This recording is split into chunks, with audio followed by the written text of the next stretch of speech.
La connexion au grand vivant abordée par l'univers féerique de Valérie Mottet, c'est un petit peu comme une potion magique où l'on peut tout mettre dedans, mais vraiment tout. Tout simplement pour en extraire le nectar. C'est maintenant sur Calcédoine. Bienvenue!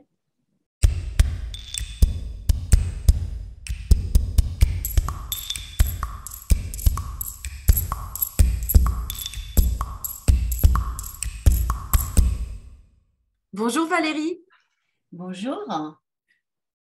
merci d'avoir répondu oui à mon invitation. Merci de diffuser en ce monde voilà, ton univers féerique empreint de douceur, empreint d'un souffle magique. Voilà, on va voir que ce n'est pas quelque chose de puéril et d'inconscient et que bien au contraire, ça englobe tellement d'autres choses voilà, soutenues finalement par cet univers-là. Alors, je suis vraiment ravie de pouvoir te rencontrer dans cet espace de Calcédoine et ravie que tu aies répondu oui à mon appel. Merci. Merci à toi pour cette lumineuse et magique, scintillante invitation. En plus, notre rencontre a été, je ne sais pas si on en parlera plus tard, mais faite de synchronicité. Et donc, c'est toujours des moments incroyables ou extraordinaires au sens vraiment étymologique du terme, parce que ça prouve toutes ces connexions célestes, en fait, et féeriques. Voilà, donc effectivement, tu viens de l'évoquer, la connexion au grand vivant, hein, c'est un petit peu ce qui nous réunit dans cet espace. Et c'est ce qui t'anime, toi, finalement, profondément au fond de tes entrailles depuis toujours. Euh, donc, il y a cet univers féerique dont on parle autour de toi, mais parce que tu as le courage d'affirmer, d'être une fée incarnée. C'est pas rien que d'affirmer ça. Alors, on pourrait croire, sans s'y pencher vraiment suffisamment, que c'est voilà, une fuite, peut-être, de ce monde qui parfois est difficile, avec son lot de souffrances, de peurs et de difficultés quotidiennes d'humains, si tu peux dire. Et justement, c'est là où ton univers me captive, c'est que c'est tout sauf ça, c'est tout sauf une fuite, c'est justement d'embrasser tout ce qui se passe, tout ce qui se vit. Euh, et au contraire, ça va même plus loin, c'est qu'on affirme ses choix, on s'engage et on revendique, mais sans combat de force, euh, ou alors à l'appui de la force de la douceur. Oui, c'est ça, je suis aucunement dans une fuite au vu de mon parcours terrestre et du choix de mon incarnation.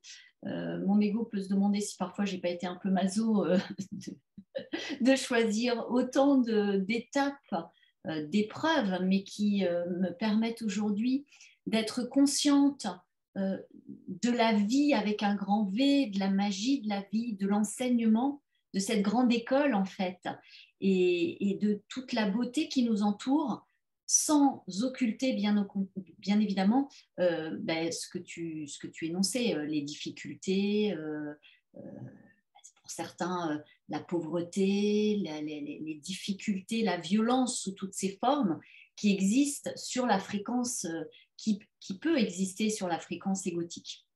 Et effectivement, c'est ce qu'on disait quand on s'est rencontrés, c'est je fais toujours cette gymnastique moi, entre la fréquence de la partie égotique que je ramène à l'ego, au mental, et la partie de mon âme où là tout est juste, tout est beau, tout est léger puisque ça se reconnecte à la fréquence de l'amour inconditionnel.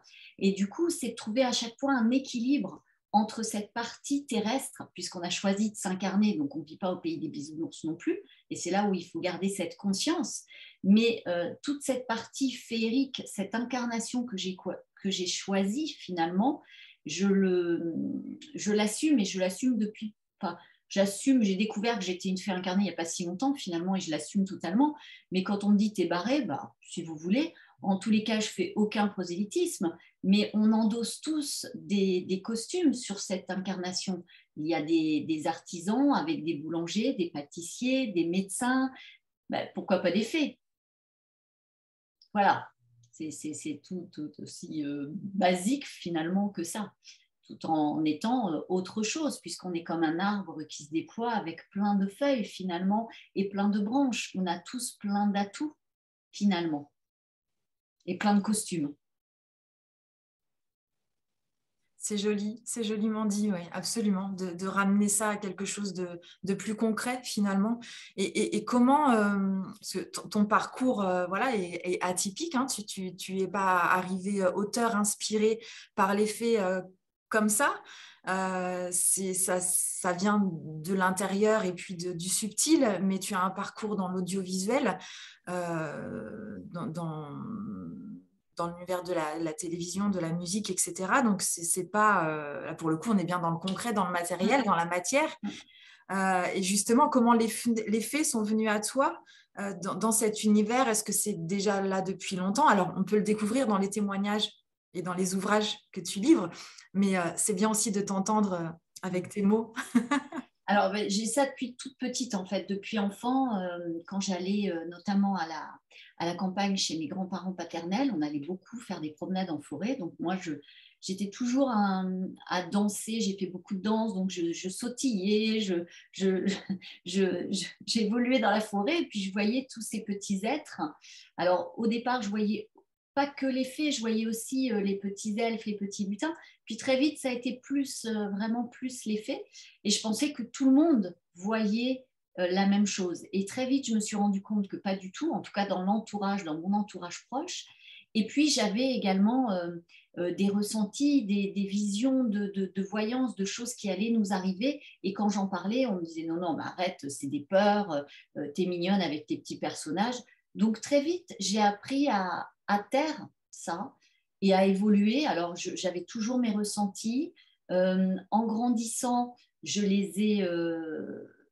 commençais à reparler d'intuition très forte ou de choses que je pouvais voir au niveau de ma médiumnité.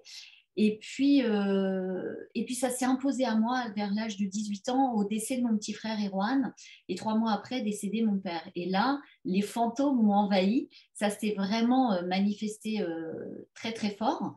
Donc comme j'étais en plein deuil, il peut y avoir une confusion. On peut dire qu'on essaie de se raccrocher en fait à ça, ce qui n'était pas mon cas bien évidemment. Mais j'ai rencontré des médiums, des voyants qui m'ont rassurée. J'ai lu beaucoup, ça a ouvert une grande part de ma spiritualité avec des ouvrages sur la vie après la vie, sur la vie après la mort, sur la réincarnation. Donc tout ça venait résonner en moi et du coup j'ai accueilli ça puisque de toute façon c'était de plus en plus présent. Et puis évoluant à cette même période dans le domaine audiovisuel, je le taisais puisque je ne me voyais pas évoquer ça. Alors les gens qui m'étaient proches voyaient que j'avais des intuitions très fortes. Parfois, je pouvais griller certaines personnes, excuse-moi du terme, s'ils étaient en train de me balader, je pouvais leur évoquer quelques petites vérités qui leur appartenaient, mais du coup, sur ce qu'ils avaient pu vivre la veille ou ce qu'ils allaient vivre. Et du coup, ils étaient assez étonnés, voire déstabilisés. Mais ça restait à ce niveau-là. Et puis, c'est lors de l'écriture de mon premier livre, 1001 signes pour décoder le quotidien, que j'ai coécrit avec Frédéric Ploton et qui avait été édité aux éditions Jouvence, que là, on a découvert une part de qui j'étais finalement, puisque déjà là, je parlais de ma médiumnité, de ma communication avec mon petit frère décédé, et ça s'est fait comme ça. Et c'est après cet ouvrage que les faits se sont manifestés à moi, mais vraiment... j'étais à mon bureau, un jour je travaillais et elles sont venues. Je me suis remise dans mon canapé, elles m'ont suivie et elles m'ont dit là, tu as maintenant des choses à transmettre et on aimerait que tu partages des conseils. On est dans une ère de transformation où les gens vont avoir besoin d'outils supplémentaires avec effectivement, comme tu le disais, de la douceur, de la couleur, du scintillement. Après, à chacun de prendre ou pas, mais ça peut aider certaines personnes à ce passage de transformation et pour un éveil et une connexion au vivant sous toutes ses formes. C'est tout à fait, et c'est juste magnifique ce que tu proposes parce qu'effectivement, c'est tout un univers de beauté. Et c'est vraiment ce qui soutient, voilà, quand on se pose avec tes ouvrages, Voilà, voilà, tu as pu m'en faire parvenir et je te remercie. C'est pas que des livres, c'est pas que des mots, c'est vraiment l'univers, tu vois, qu'on prend avec soi. On se met dans une bulle vraiment et on est enveloppé par cette énergie-là.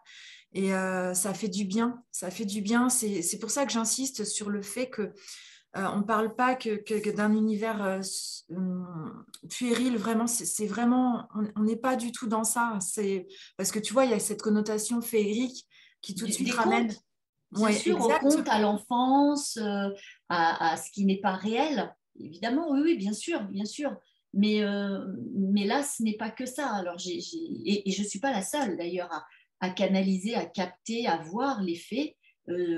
J'ai rencontré plusieurs personnes qui d'ailleurs les voient pas forcément sous la même forme euh, que moi. Et c'est ça qui est génial, c'est qu'on a chacun notre prisme, notre filtre. Et oui, ça existe. Oui, ça existe. Et je pense effectivement, comme tu le dis, que nous sommes de plus en plus nombreux à sentir, à percevoir d'une manière ou d'une autre quelque chose de l'ordre de la communication subtile avec, voilà, parfois on ne le nomme pas. Pourtant, ça se diffuse, ça s'imprègne, il y a une communication qui se fait, un échange. Et d'ailleurs, on peut peut-être justement témoigner effectivement de notre rencontre, euh, si tu es d'accord. Bien sûr. Effectivement, moi, je te contacte quelques jours avant pour pouvoir avoir la chance de créer ce temps de partage où tu me réponds oui. Et donc déjà, c'était très joyeux pour moi. Et effectivement, je devais dîner avec une amie quelque temps après. Et le jour même, elle me dit, mais non, excuse-moi, j'ai oublié, je suis invitée quelque part et je veux absolument y aller du coup, je dois annuler. Elle me dit, mais après tout, pourquoi tu viendrais pas? Je vais voir si c'est possible. Alors, normalement, en temps normal, c'est quelque chose que j'aurais refusé par respect, politesse, voilà, c'est pas quelque chose que j'aurais que j'aurais accepté ni que j'aurais laissé faire. Et alors là, c'était juste, ah bah oui, oui, oui, pourquoi pas, allons-y. Et elle m'annonce en fait que voilà, il y aura Valérie Mottet le soir. Et donc on s'est rencontrés, voilà, sans. Ben, oui, c'était pas du tout prévu. Enfin, moi, je savais que j'étais invitée donc chez Martine, qu'on embrasse, qui nous a si gentiment accueillis. C'était une chouette soirée entre filles. Et c'est une amie de mes parents. Je me retrouvais en Touraine. On avait calé cette date plusieurs jours auparavant. Elle me dit, j'ai une de mes amies qui te suit sur les réseaux et qui aimerait te rencontrer. Est-ce que ça te dit? Ben, je dis avec grand plaisir. Donc, moi, je pensais au départ rencontrer une personne. En fait, il y avait tout un groupe de femmes et c'était vraiment un chouette moment de partage, de respect, de découverte. Et effectivement, ton visage, je te vois arriver, je dis, ah ben, ton visage me dit quelque chose. Et là, tu me dis, bah oui, je suis Karine, on fait une interview lundi. La synchronicité, voilà, c'est ça la magie de la vie. Si on ose la regarder aussi avec ces lunettes-là, en fait, parce que beaucoup se refusent à ces cadeaux, à cette abondance que nous offre la vie, la nature, quotidiennement, en fait. La vie est faite de synchronicité, de cadeaux, et c'est vrai qu'on n'est pas tous attentifs à ça, ou on les refoule. Alors justement, pour toi, c'est ça la connexion au grand vivant? Alors, pas que, mais ça en fait partie. C'est déjà d'être dans l'accueil de ce que la vie nous offre. En fait, on est, à mon sens, alors attention, je prends la responsabilité de ce que je dis, ça me concerne. Je sais qu'il y a autant de vérité que d'individus. Simplement là, je vais témoigner de ce que je vis, moi, dans mon quotidien.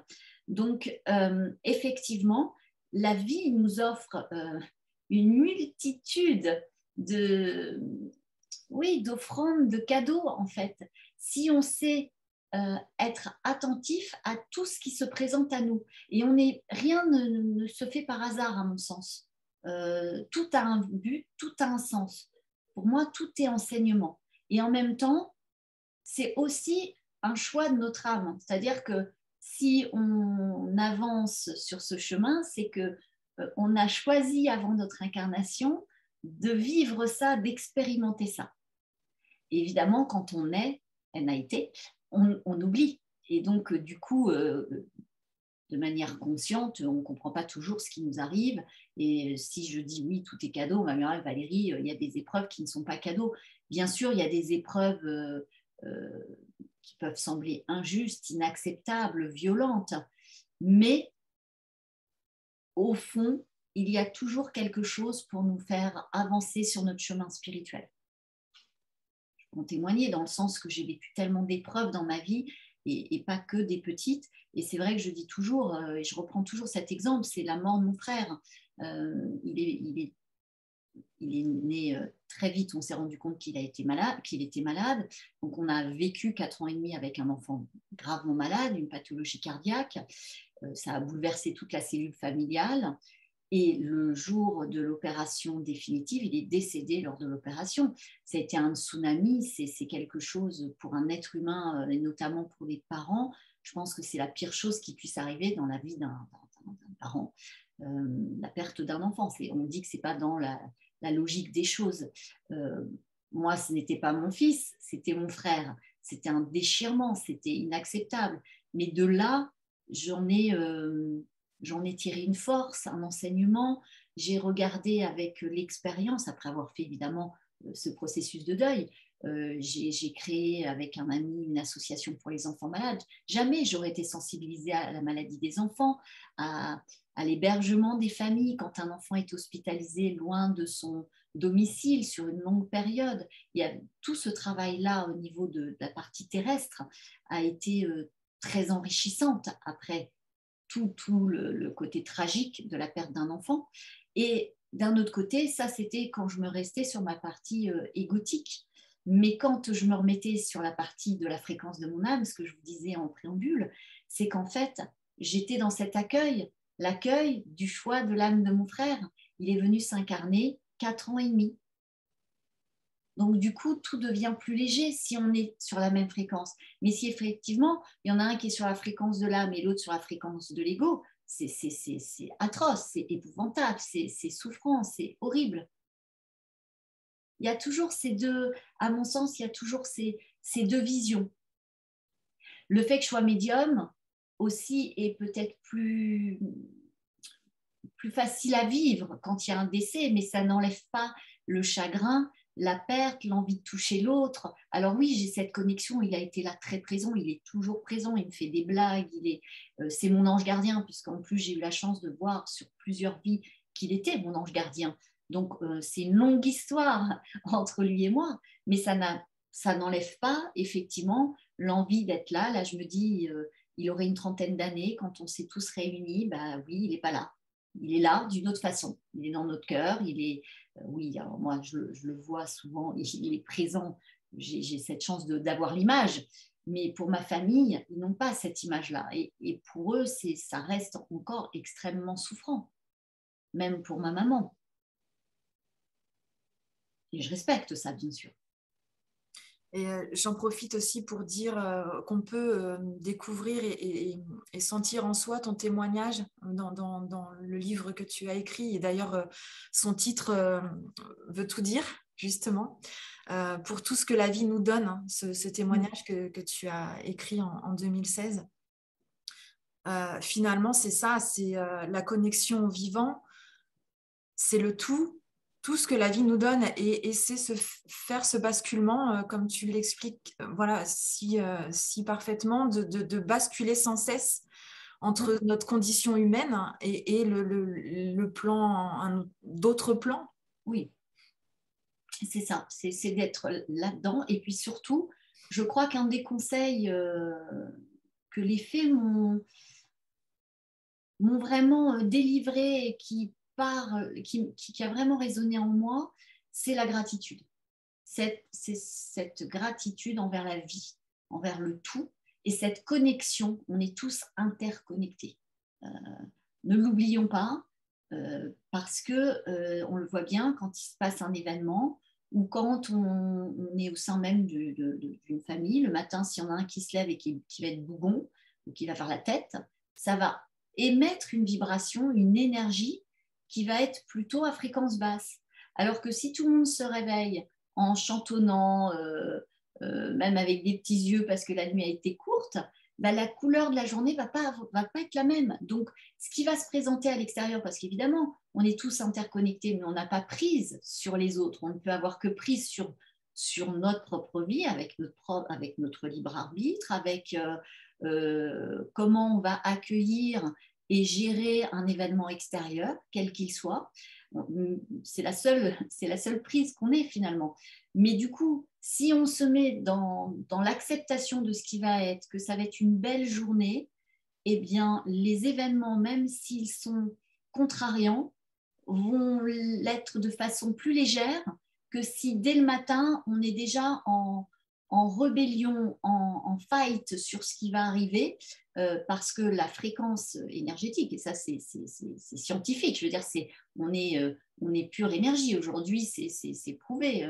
Là, si on se parle, c'est grâce aux énergies, à l'électromagnétique, à Internet. Donc, qu'est-ce Internet? C'est des fréquences énergétiques. Je veux dire, c'est de l'énergie, c'est tout est énergie finalement. Et en fonction de ce qu'on émet, ben on se le reçoit. C'est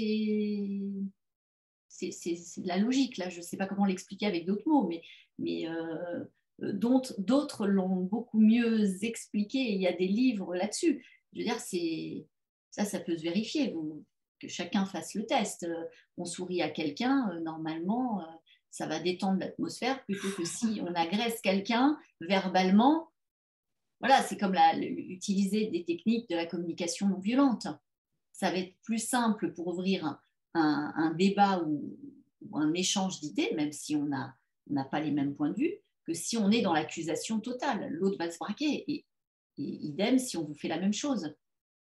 Enfin, je sais pas ce que tu en penses, mais... Mais tout à fait, et justement, tu m'emmènes sur une question que j'avais envie de te poser dans la continuité de ce que tu viens de dire, par rapport à une notion essentielle aussi, c'est l'intégrité, que tu relates aussi dans le grimoire féerique, oui.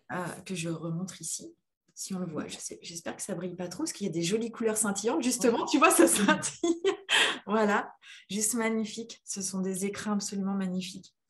Et donc, tu relates effectivement cette notion d'intégrité et de responsabilité de nos actes, de soi envers soi, en fait, Oui.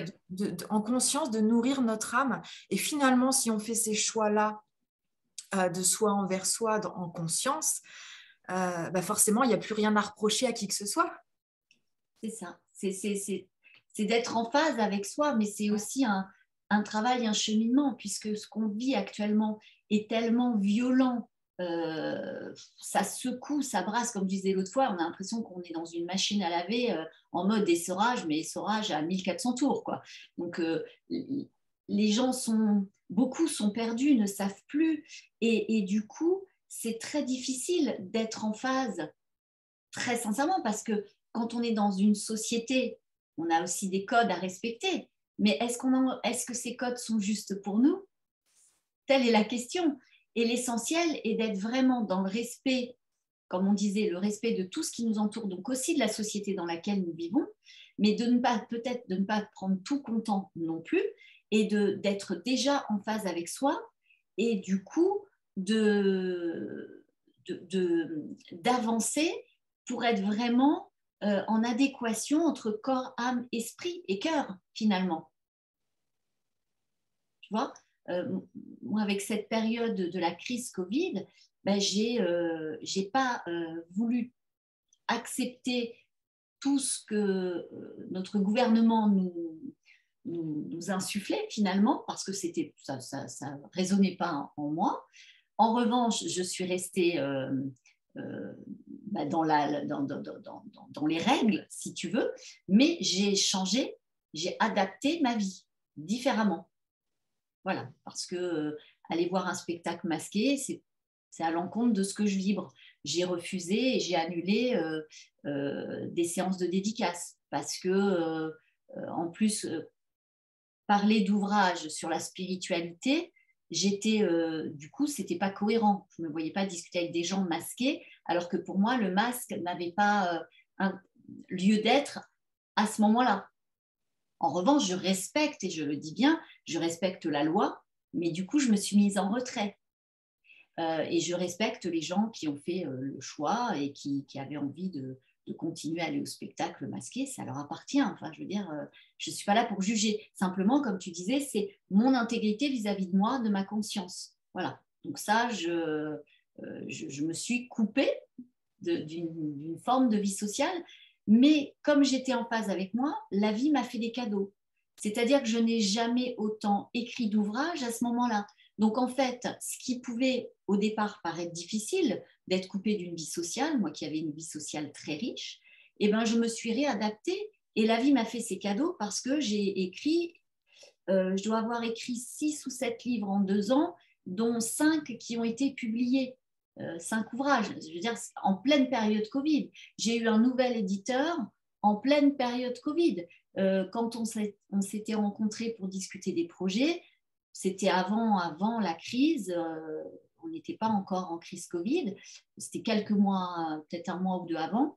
Quand il y a eu cette crise, je me suis dit, ils vont me dire, Valérie, tout est à l'arrêt, je suis désolée, on ne peut pas signer de nouveaux auteurs, et je l'aurais accepté et accueilli et compris. Mais ça n'a pas été le cas du tout.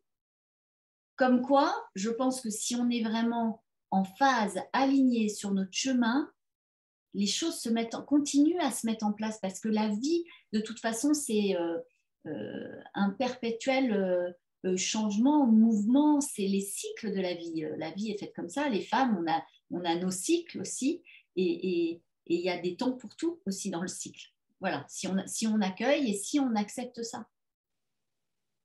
Extraordinaire ce message, merci. Parce que l'invitation de moduler entre ce qui se vit et ce qui, a priori, ne nous convient pas, l'invitation de cette modulation nous remet en ligne avec soi quand on accepte et qu'on applique cette intégrité de soi à soi, nous offre finalement des choses qu'on n'aurait pas imaginées, des possibilités nouvelles. Finalement, est-ce que ça correspond aussi, ça, je crois, à un espace de communication et de connexion au grand vivant, quoi. Tout à fait. Tout à fait, c'est se relier toujours. Et en parlant, quand tu parles du grand vivant et de la nature, moi, ce qui m'a énormément émerveillée et impressionnée, c'est lors du premier confinement. On parle de la planète qui est quand même en souffrance, hein, on la maltraite, nous, petits locataires, parce que beaucoup se croient propriétaires de la terre, mais restons simplement, nous sommes des locataires et elle a la gentillesse de nous accueillir et on la malmène quand même, hein, si on est très honnête avec soi et tous à notre niveau, hein, je m'inclus dedans. C'est de voir quand tout a été mis à l'arrêt, mais vraiment mondialement, en 3 semaines, la nature a repris ses droits, de voir des animaux partout, des animaux qui se baladaient dans les villes. C'est nous qu'on n'a pas l'habitude de voir, même nous, dans les grandes villes, dans les cimetières. Enfin, c'était impressionnant de voir que tout reprenait sa place, en fait, et que c'est là où le vivant à l'état pur est plus puissant qu'on ne peut le soupçonner, en fait. C'est juste magique, enfin, c'est incroyable. Et je m'étais dit, chouette, il va y avoir peut-être une prise de conscience. Et là, c'est très vite retombé et chacun est reparti dans sa vie, dans ses complexités, dans sa routine. Et à la fois, il y a eu aussi, dans cette communication au vivant, mais au vivant avec l'autre, aussi avec ses partenaires, c'est que le confinement a fait que les familles et les couples se sont soit rendus compte qu'ils étaient en fait en colocation pour certains et qu'il n'y avait plus raison d'être, puisque là, ils se retrouvaient H24 ensemble, alors que dans le quotidien d'une famille, entre le boulot, les enfants, les devoirs, les tâches qui nous incombent tous, voilà, même si la vie est inconfortable pour certains, dans leur confort de vie, elle restait confortable puisque ça crée une certaine récurrence qui rassure. Et là, ils se sont retrouvés face à un partenaire de vie. Finalement, ils s'apercevaient qu'il n'y avait plus d'amour. Donc, ça a permis des séparations pour certains, même si toute séparation, même si on décide de séparer, c'est douloureux aussi parce que c'est refermer un pan de sa vie. Mais ça a offert ça. Et aux familles où il y avait vraiment encore de l'amour, mais qui s'étaient aussi un peu perdues pour les mêmes raisons, avec cette routine, avec le rythme de la vie effréné, et ben, ils ont appris à se redécouvrir et à renforcer les liens. Et rien que de te le dire, ça vibre, je trouve ça magnifique. Alors après, j'en occulte pas, où effectivement, ces confinements ont été très difficiles, où là, il y avait de la violence faite aux femmes, aux enfants, où ça, c'est encore autre chose. Et là, je parle vraiment de la relation dans des couples tels que je les ai décrits, finalement. Tout à fait. Et j'ai envie de rebondir aussi sur ce que tu viens de relater par rapport au fait que la nature reprenait ses droits en très, très peu de temps par rapport à tout ce temps qu'on a passé à lui faire du mal. Et justement, je me suis dit aussi que de toute façon, cette image-là de renaissance de la vie, de ce pouvoir qui est on l'a de toute façon engrammé en nous maintenant. On l'a vu, on sait que finalement, nous, humains, autant que nous soyons et autant que nous soyons à faire du mal à cette planète, que finalement, si on s'arrête tous, et ben, elle est absolument capable en très peu de temps, sans aucune réflexion mentale et sans aucun agissement humain, de reprendre absolument sa conscience, sa place et sa bonne mise en harmonie naturelle. De toute façon, elle est quasi éternelle. Nous, nous sommes que de passage. D'un point de vue être humain, voilà, notre âme est éternelle, mais également. Mais notre passage terrestre, lui, il est compté. C'est pour ça que si on a cette conscience-là, c'est de se dire, le seul moment qui compte finalement, c'est là, c'est celui-ci, c'est l'instant présent, puisqu'hier n'existe plus, demain n'existe pas encore, et que peut-être pour fabriquer un demain, c'est peut-être de mettre tout l'amour, sa conscience, d'agir avec cœur. Et c'est ce que j'essaie aussi de dire, d'apprendre à mon neveu et à ma nièce. Et quand il me parle, je lui dis, mais est-ce que tu parles avec ta tête ou ton cœur? Le plus important, c'est parler avec son cœur. Alors, je vais peut-être, on va me dire, oh là là, qu'est-ce que tu racontes? Ben, en tout cas, j'ai cheminé comme ça et je suis très heureuse aujourd'hui d'avoir cheminé comme ça et d'avoir osé dire non à des choses, à du travail qui ne me convenait pas. J'ai toujours su mettre des limites là où ça n'allait pas. Il n'y a que dans ma vie amoureuse, mais là, c'était pour travailler et pour cheminer. Aujourd'hui, je sais qu'il y a des choses qui ne seront plus du tout acceptables. Mais ça faisait partie aussi de ce processus que j'avais à vivre, à expérimenter. Mais en tous les cas, dans mon travail, c'est sûr que quand je me sentais malheureuse quelque part, j'arrêtais, je mettais fin. Je savais que ce n'était pas pour moi. Et j'ai toujours payé très cher cette liberté d'un point de vue matériel, mais en tous les cas, comme j'ai confiance en la vie, et je sais qu'à chaque fois, elle pourvoit à ce dont j'ai besoin. Et même quand j'ai été dans des très grosses galères, sans appartement, etc., finalement, aujourd'hui, je suis encore debout. Donc, il y a toujours des ressources si on croit en soi, déjà. Et ça, c'est pas toujours facile quand on traverse des épreuves très, très, très, très, très lourdes et très difficiles. Mais c'est d'essayer de faire scintiller cette petite flamme qu'on a tous au fond de nous-mêmes. Et ça, voilà, c'est super important. Et en même temps, de croire en la vie avec un grand V. Et elle nous offrira par synchronicité, par des rencontres, il y aura forcément à un moment donné, si on accepte de recevoir, ça aussi, on n'est pas toujours prêt à recevoir, de recevoir, d'accueillir une main tendue. Merci Valérie de transmettre ton parcours parce que justement, sur l'engagement, les choix, c'est pas parce qu'on est de ce que je comprends là à l'instant, c'est pas parce qu'on est raccord, entre guillemets, avec notre âme et nos profondes convictions que c'est la vie,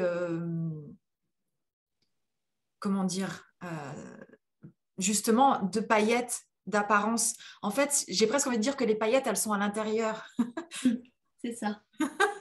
Et, c'est pas du paraître, justement, c'est du être. Mmh. Bah, c'est toute la différence. Ça fait travailler, ça fait enlever quelques masques, parce qu'on a tous mis des masques pour paraître, pour se conformer, effectivement, à la société à certains moments. Et du coup, moi, très vite, j'ai fait tomber ces masques. Je voyais bien que j'étais différente. Je suis arrivée dans un milieu artistique. Je ne rentrais pas du tout dans les codes. Et on m'a quand même acceptée.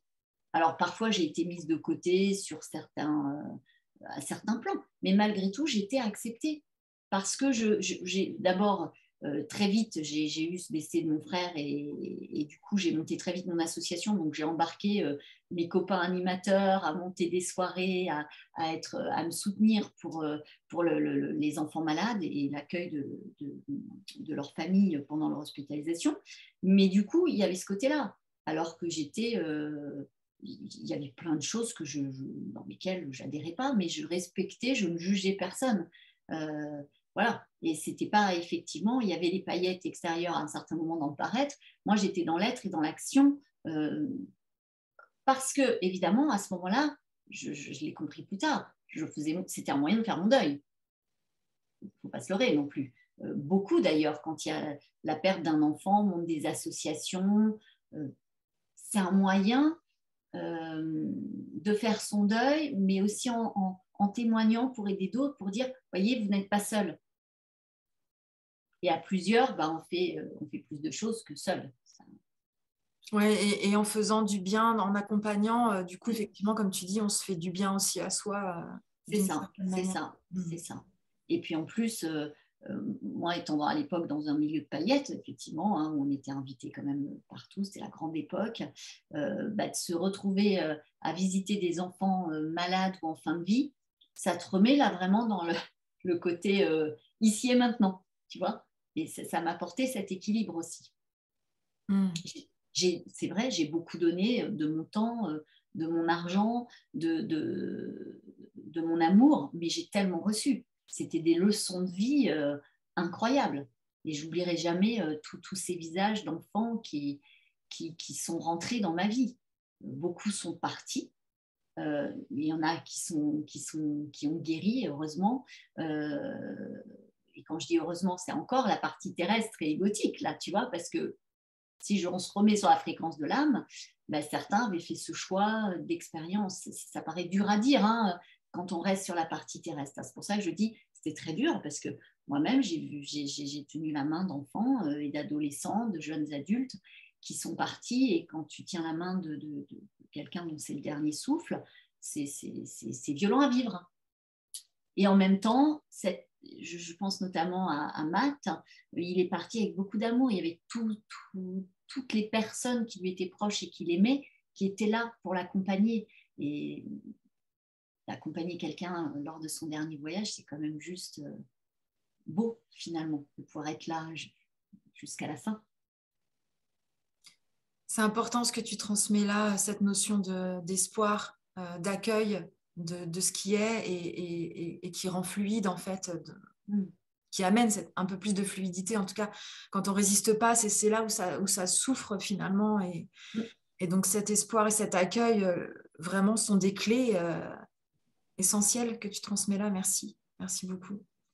Et justement, en termes de transmission, tu diffuses hein, beaucoup dans plusieurs domaines. Il y a les ouvrages, voilà, il y a l'oracle aussi dont on va parler. Mais tu fais aussi des interviews, hein, Douceur et Confidence, qui sont de très beaux moments que j'invite chacun à découvrir. Et puis, de toute façon, je mettrai les liens pour qu'on puisse aller découvrir si on ne connaît pas déjà voilà, ton univers. Et ce que tu proposes, il y a des podcasts aussi. Voilà, donc tu diffuses largement, tu es généreuse dans ce que tu offres. pour le bien de nos cœurs. Voilà, c'est important de le préciser, de le noter, parce que c'est ce qui, je crois, permet des changements, des accompagnements, des prises de conscience et peut-être que le basculement passe par là, en fait. Hein, tu vois, de Mais mon point tu de vue. diffuses toi aussi, tu vois, tu es dans le partage et la générosité, parce que, à mon sens, la vie n'est que partage. Hein, sinon, ça n'a pas lieu. Enfin, la vie, c'est que ça, finalement. C'est qu'on le veuille ou non, je pense que la vie, vraiment, c'est du partage. C'est des partages, des instants de vie. Le bonheur, c'est quoi, finalement? Tu vois, c'est des instants. Non, mais c'est ça. C'est aimer la vie, l'embrasser, comme tu disais, avec un grand V. Et du coup, aimer sans partager, c'est dommage. Et partager, il y a différentes manières de partager. Et effectivement, j'ai pu euh, réunir en fait ma palette tant artistique et la mettre, allier cette artistique, cette créativité avec la spiritualité. Et enfin, franchement, j'en suis très heureuse. Euh, et de faire découvrir des outils, des auteurs ou des artistes, des personnalités sous un autre angle. Je trouve ça chouette. Je trouve ça chouette. En plus, mes petites fées sont toujours là pour leur transmettre un petit message s'ils acceptent. Et c'est toujours tellement cohérent avec ce qu'on vient de se dire. C'est juste incroyable. Moi, je m'émerveille à chaque fois. C'est-à-dire que même quand lors de mes consultations, à la fin, il y a des cartes d'oracle qui tombent, ça vient conclure ce que j'ai essayé de transmettre du mieux que je pouvais à la personne qui consulte. Et là où je me dis, le jour où je ne m'émerveillerai plus, j'arrêterai. Mais à chaque fois, je suis bluffée. C'est un truc de fou. C'est pas moi qui tire les cartes. Les cartes, elles tombent toutes seules. C'est juste magique, c'est magnifique. Alors justement, hein, tu vas nous offrir un message d'effet juste là dans Oui, quelques instants. tu me J'aimerais diras. juste partager, du coup, montrer une des pages le secret des pierres. Oui. Je mettrai aussi le visuel des ouvrages, hein, Mmh. en incrustation, mais je voulais dire, voilà, pour ceux qui ne savaient pas, que la calcédoine est une pierre, et donc du coup, voilà, la calcédoine, c'est pas pour rien. Hein, alors, j'avais pas connaissance. En fait, quand le nom est arrivé de calcédoine, je savais pas que c'était une pierre. Donc, j'ai découvert après que c'était une pierre. Ah, Et c'est chouette. ouais. Et du coup, ce qui était encore plus sympa, voilà, c'est que c'est une pierre qui parle d'expression. Voilà. Hein, voilà, donc c'était sympa. Et j'avais envie du coup de vous montrer voilà, Mmh. l'intérieur du livre. Et franchement, voilà, c'est super riche et accompagnant dans le sens qu'il y a aussi des mantras voilà, qui résonnent en fait, qui viennent faire résonance avec l'ensemble. Alors, en fait, pour la plupart de mes ouvrages, je les fais par canalisation, hein, très honnêtement. Donc, moi, je n'ai aucun pouvoir, je suis une simple messagère. On me dit, ah non, j'ai oh là là, moi, je transmets humblement. Et c'est vrai que je ne fais pas non plus ce que je veux. Si les fées ont décidé de faire passer un message et que j'ai pas envie, ça va être le branle-bas de combat chez moi. Je dois tout arrêter, je dois noter. Oh là là, c'est pas toujours facile non plus. Hein. Attention, hein. Oui, c'est merveilleux les paillettes intérieures et ce que je peux voir, mais elles sont déterminées, toujours bienveillante, mais quand même espiègle aussi, et surtout vraiment, oui, oui, déterminée. Et si c'est maintenant qu'elle doit faire passer quelque chose, je dois tout arrêter. Ça, c'est, voilà, y compris pour mes amis. Vite, vite, envoie le message. Oui, bah, est-ce que l'autre a envie de recevoir le message? C'est pas dit. Alors pour maintenant, je sais qui a envie, donc je ne demande plus, j'ai un message pour toi, je transmets directement, mais ceux que je ne connais pas suffisamment, je demande toujours s'ils sont prêts ou s'ils ont envie de recevoir le message. Cette notion aussi d'équilibre que tu transmets vraiment, qui est perceptible hein, quand tu parles. Il y a l'équilibre de voilà, la justesse. Alors comme ça, mais aussi entre le haut et le bas. On sent Mmh. voilà, qu'il y a vraiment quelque chose qui invite à choper, j'ai envie de dire, c'est le mot qui me vient, à choper cette notion d'équilibre à chaque instant, quoi, d'être juste. D'essayer d'être juste, en fait, je pense que c'est par la sincérité. C'est-à-dire que ce qui ressort de mes livres, enfin, qu'on les aime ou qu'on les aime pas, que ça résonne pas, on ne peut pas me reprocher de ne pas être honnête. En tout cas, je me livre vraiment sans filtre et avec mon cœur, très honnêtement, quand je parle de ma vie. Et en même temps, après, quand je dis c'est pas moi, enfin c'est les faits, voilà, je transmets, je ne m'approprie pas ce qui ne m'appartient pas finalement, même si ça résonne en moi. Et puis j'ai cette conscience que je ne fais aucun prosélytisme. Chacun est libre. C'est offert, on prend pas. Tout ne peut pas résonner chez tout le monde. Et ça aussi, c'est juste. Et je répète bien, il y a autant de vérité qu'il y a d'individus. Et je pense que si tout le monde prenait conscience de ça, le monde serait peut-être plus doux parce qu'on accepterait que l'autre a un autre point de vue. Ça ne veut pas dire qu'il est pire ou qu'il est meilleur, ça veut simplement dire qu'il chemine avec sa propre histoire, son karma, son transgénérationnel, son niveau d'éveil par rapport à ses blessures d'enfance et que ça aussi c'est OK. Voilà, alors oui, ce qu'on se disait la dernière fois, la soirée, en fonction de ce qui se passe, quand on a cheminé, quand on a eu des déclics spirituels et qu'on voit que travailler sur soi, c'est souffrant au moment où on le fait, mais que c'est tellement libérateur après, on a envie que tout le monde avance à notre rythme. Oui, mais non, en fait, parce qu'il y a un temps pour chacun et puis pour certains, le déclic ne se fera pas dans cette incarnation-là et c'est pas grave. Nous-mêmes, dans nos incarnations précédentes, on a eu d'autres histoires de vie parce qu'à ce moment-là, on expérimentait d'autres choses. Voilà. Maintenant, moi, j'ai souvenir de vie que j'ai expérimenté. J'ai expérimenté des parties beaucoup plus ombragées, on va dire des parties sombres.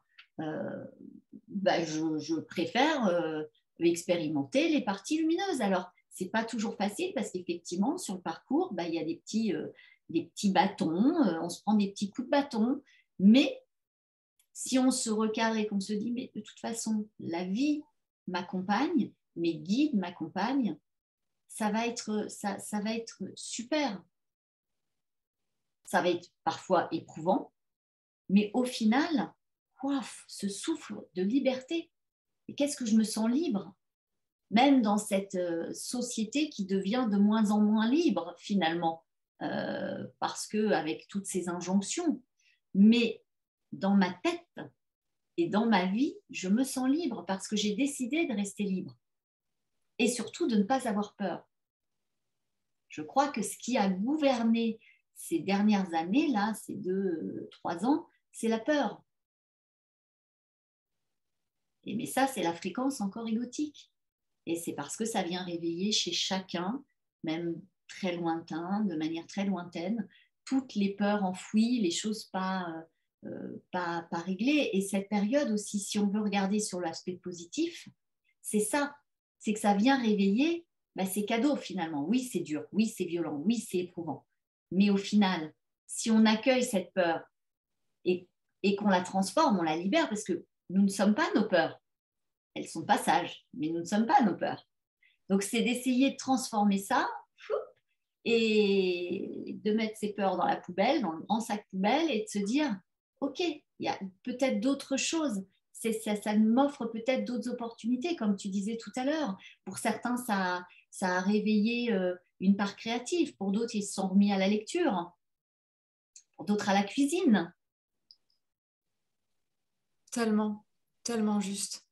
Au jardinage, pour ceux qui avaient la chance d'avoir un espace vert. Oui, absolument. C'est bon de transposer le côté positif, de le mettre, de le laisser émerger en fait.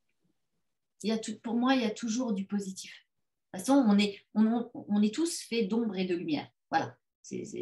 Après, c'est comme avec l'ego. L'ego a son importance, c'est aussi notre protecteur, il ne faut pas le nier. Il nous permet d'être là où on est, qui on est. Mais à mon sens, il doit être à la disposition de l'âme et pas l'inverse. Ce n'est pas lui qui doit être le moteur. Il doit juste être peut-être le copilote, mais pas le pilote, pour essayer de faire de donner une image pour que ce soit un peu plus explicite peut-être pour certains. Mais en tous les cas, Si on ne veut pas parler d'âme parce que ça ne parle pas à tout le monde, bah, c'est d'écouter son cœur. Et je pense que quand on fait les choix avec son cœur, on ne peut pas se tromper. Voilà. Alors que quand on les fait avec notre tête, c'est un peu plus le bazar. Voilà. Et alors justement, avant de passer au message des fées, écouter son cœur pour toi, ça se traduit comment quand tu as à faire un choix et que ce choix est motivé par le cœur, comment tu sens en toi? Qu'est-ce que ça fait? Bah, ça pétille, c'est de l'impulsion, c'est de la joie. S'il y a un malaise lors d'un choix que je dois faire, quand je commence à avoir un malaise, alors j'écoute beaucoup mon corps, ça se manifeste aussi par mon corps, je me dis là, c'est pas bon. Bah, c'est qu'il y a quelque chose, voilà, parce que évidemment, je suis très intuitive. Mais si tout de suite, ça vient m'apporter une bouffée de joie, c'est chaud à l'intérieur de moi, je sais que c'est la bonne décision, même si d'un seul coup, l'ego va me dire oh là là, attention, alors je lui dis oui, je comprends mon petit gars, oui, tu as raison, ah oui, je vais peut-être me mettre en danger là, oh là, oui, il y a des risques. Mais je reviens à ma partie et je visualise cette partie du chakra du cœur et ça revibre et du coup, je sais que c'est la bonne décision. Mais si d'entrée de jeu, j'ai un choix à faire, j'ai une crispation, je sens que tout de suite, hein, le premier truc, c'est pas le deuxième, c'est le premier truc, c'est j'hésite, c'est que c'est pas ça normalement. Alors que si j'hésite pas et que ça vibre en moi, c'est une impulsion de vie, c'est très difficile à décrire, hein, mais c'est ça, c'est un pétillement, une chaleur, une joie. Tu vois, rien que de le penser, j'ai le sourire qui vient sur mes lèvres, je me dis, ok, c'est ça. Ah oui, ça va peut-être pas être simple dans la pratique, ça va peut-être, mais je sais que c'est ça. Je sais que c'est ça. Et j'ai toujours fonctionné comme ça. Et effectivement, j'ai monté des projets, je n'avais pas de budget financier, je l'ai fait quand même, parce que je l'ai fait avec mon cœur et j'ai su trouver. Alors, c'est sûr que ça a été moins facile que quelqu'un qui pose la somme du budget financièrement, où là, ça t'ouvre des portes, tu payes tes prestataires, tout est fait. Ben, moi, ça a été toujours un peu plus long parce que j'ai pris des détours, mais j'étais tout le temps, ça a amené tout le temps de la joie au final. Et ça, Oui. tu vois, Oui, et ça anime pas les choses de la même manière hein, quand ça part c'est de ça. cet endroit-là. Non, mais c'est ça, c'est exactement ça. Et d'ailleurs, ça nous. Enfin, moi, voilà, ça véhicule quelque chose une énergie, voilà, qui fait du bien. Mais je pense que tu fonctionnes un peu pareil. Oui, Donc, absolument. tu as su faire toi aussi des choix, te couper peut-être de choses confortables matériellement pour être au plus juste avec toi-même. Absolument. Parce que justement, l'inconfort est de ne pas être dans cet accord-là intérieur. Mm, mm. Donc, vaut mieux être inconfortable à l'extérieur, mais être confortable à l'intérieur. C'est ça, c'est ça. Non, mais après, c'est de trouver un équilibre. Oui, Évidemment, on ne vit pas au pays des bisounours, d'amour et d'eau c'est ça. fraîche, entre guillemets, avec cette petite expression. On est dans le concret, on a besoin de se loger, de payer ses charges, de se chauffer, ce qui va devenir un luxe aujourd'hui. Mais si on lâche ses peurs, la vie nous amènera des solutions. J'en suis la preuve vivante. Et puis, c'est peut-être aussi pour nous réapprendre à aller à l'essentiel. On n'a peut-être pas besoin de tout ce dont on utilisait, pas autant de vêtements, autant de choses. Voilà. D'ailleurs, les gens y reviennent, puisqu'il y a de plus en plus, au niveau de l'achat des vêtements, les ventes, enfin les achats de seconde main, il y a des sites qui se développent par rapport à ça aussi. Les gens se rendent compte que financièrement, ça devient de plus en plus dur pour une grande majorité et qu'effectivement, est-ce que c'est utile d'acheter tous les 3 jours une nouvelle jupe, un nouveau pantalon? Après, ça aussi, je pose une question. Je ne porte pas de jugement, attention. Non, mais le constat, effectivement, est là, hein, de se dire que voilà, on peut que constater que les consciences se posent autrement. dans l'action, du quotidien, tout simplement. Et tout ce qui se passe, même là en ce moment, avec tout, parce qu'au moment là où on enregistre l'émission, il y a eu plein au niveau de l'alimentation, de produits qui ont été retirés. Alors effectivement, ça engendre de la peur. Oh là là, mais alors, qu'est-ce qu'on mange, etc. Mais si on regarde, alors oui, effectivement, en gros, on mange un petit peu de la merde, excusez-moi du terme. Mais est-ce que justement, c'est pas là non plus positivement pour nous dire ben, est-ce que ça ne va pas nous réapprendre à manger différemment, à peut-être manger peut-être en moins grande quantité, mais plus de la qualité, manger peut-être moins de viande pour ceux qui sont toujours carnivores, et de se dire mais je vais peut-être aller effectivement chez mon petit boucher parce qu'il y a une traçabilité, respect du vivant encore, de l'animal. Je ne sais pas, là aussi je pose des questions. En tout cas, moi, mes périodes où ça a été très très dur, où je n'avais plus rien, où il y a des fois même pour manger c'était compliqué, ben, ça m'a appris à ne plus manger des choses qui n'étaient vraiment pas forcément utiles finalement et pas bonnes.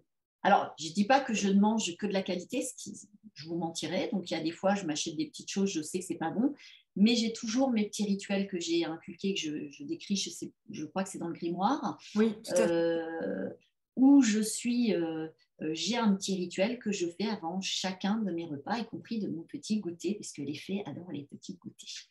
Et du coup, je ne vais prendre que ce qui va être vraiment bon énergétiquement, vibratoirement pour mon organisme et chacune de mes cellules. Et je remercie chaque être vivant qui m'offre ce déjeuner, ce petit déjeuner, ce goûter, ce dîner.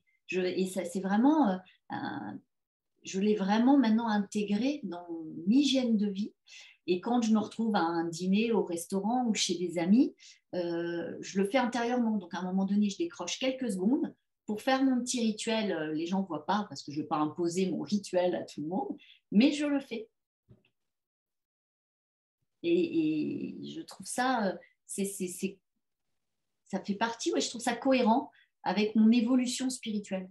Je ne dis pas qu'il y a 10 ans, je faisais ça, non. Mais là, depuis maintenant, parce que peut-être 3 ans, 4 ans, ça fait partie vraiment de ma vie.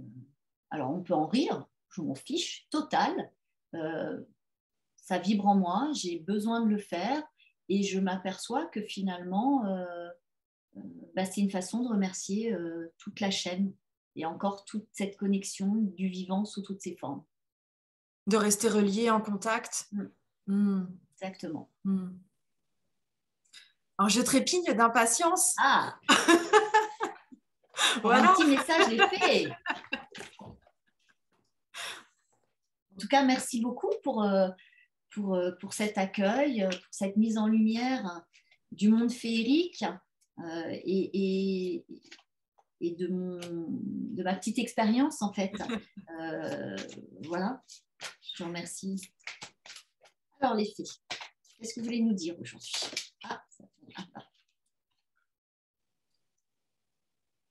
Reconnaissance. Alors, c'est dans la catégorie karma, mais en fait, ça peut avoir une autre connotation. Là, c'est vraiment la reconnaissance à soi, à son âme, en fait, se reconnecter à qui on est, à son être de lumière, à son être divin.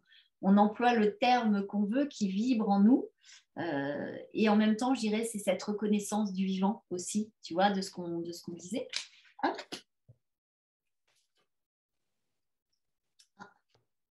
Alors, carte du passé. Oui. Donc, dans la vie amoureuse, pour certains ou certaines, il y aura peut-être une personne du passé qui va revenir. Ou alors, ça peut aussi vouloir dire qu'on peut remercier une partie de notre passé et qu'il est temps de refermer cette porte, mais toujours avec gratitude et bienveillance, pour laisser l'opportunité, de nouvelles opportunités arriver.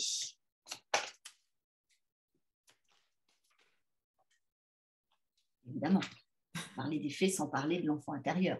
Ah, génial. Mm.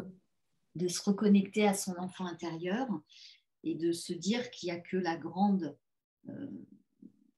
le grand ou la grande qui peut guérir et chérir et aimer cette partie enfantine de nous, et c'est de se relier à cette partie pour voir la magie, l'émerveillement, se poser dans l'instant présent, cette relation justement au vivant, puisque c'est ta thématique, mais les enfants, ils ont cette conscience inconsciente, on va dire, de s'émerveiller et de se poser dans l'instant présent. Et d'être en connexion avec la nature, les animaux, que ce soit la fourmi, la coccinelle, le chat, le chien. D'être dans la joie de tout ce qui se vit autour. C'est se rencontrer, la carte de la rencontre. Alors là, ça pourrait être dans la partie amoureuse une rencontre, mais je dirais plutôt que c'est la rencontre avec soi. Par rapport à la reconnaissance, si on se relie, comme on disait, cœur, âme, esprit. Une petite dernière.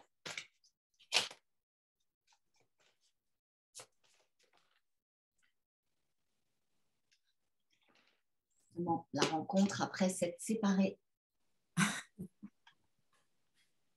de soi, coupé.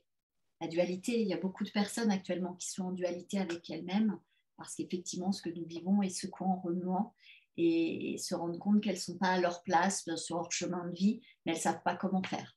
Donc ça aussi, c'est d'accueillir ça, ces moments-là avec grâce et bienveillance. Et puis parfois, on n'arrive pas à transformer ça seul. Donc c'est pour ça qu'il y a aussi des thérapeutes, des médecins, des personnes qui peuvent vous accompagner, bien évidemment.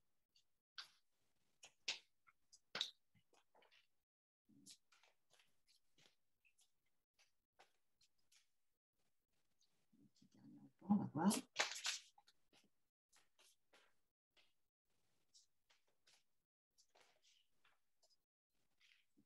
une belle conclusion. Se poser dans l'instant présent. Dans la magie de la vie. D'accueillir. Et c'est vrai que d'apprendre à lâcher prise, de se dire, d'avoir l'humilité de se dire qu'on n'a pas le contrôle sur l'extérieur. On peut avoir le contrôle que sur soi. Et qu'effectivement, faut faire avec. Il faut faire avec ce qui se passe et en se recentrant soi, en se reconnectant à soi-même, à ce qui vibre en nous, en essayant de retrouver la joie pour se positionner dans l'instant présent, c'est d'essayer de faire ce qu'on aime et que parfois, alors il y a des gens qui disent oui, mais moi, ce que je veux faire, ça coûte de l'argent.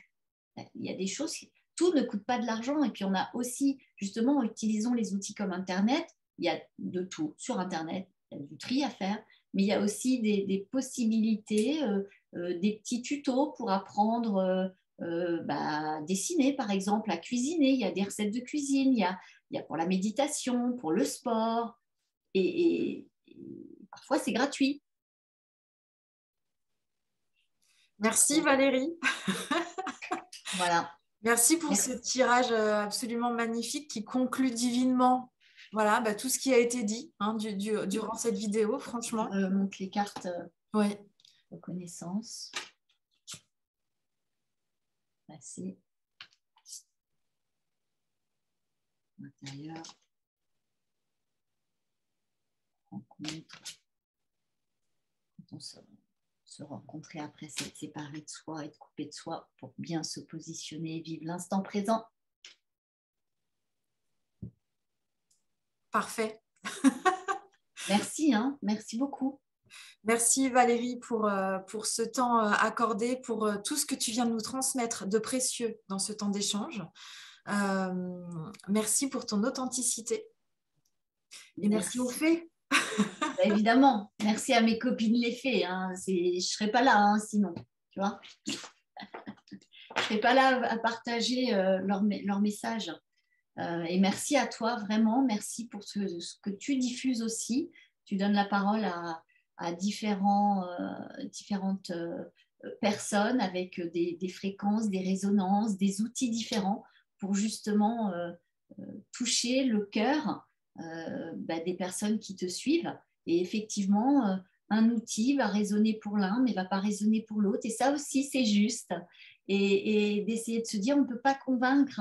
C'est juste d'essayer de rayonner soi. Et en rayonnant, on peut servir humblement d'exemple autour de soi. Mais que tout est OK. Pour certains, ça va être le monde des fées, pour d'autres, ça va être le chamanisme, pour d'autres, ça va être encore autre chose, et c'est OK. Donc, merci à toi de diffuser aussi et de faire connaître des formes de spiritualité, parce qu'il n'y a pas non plus une seule forme. Et du coup, merci. Merci pour ce temps que tu offres, parce que ça aussi, c'est du temps pour toi et c'est de la préparation. Et voilà, donc merci. Merci Valérie, je t'embrasse bien fort. À Moi bientôt. aussi.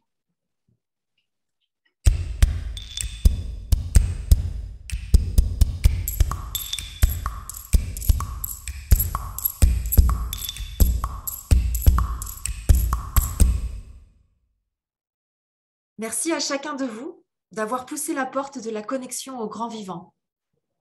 Grand merci à Valérie de nous avoir transmis ces effets de fée et leur scintillement qui accompagne, qui éclaire plutôt qu'il n'aveugle. À très bientôt sur Calcédoine et d'ici là, n'hésitez pas à commenter, à partager et à liker.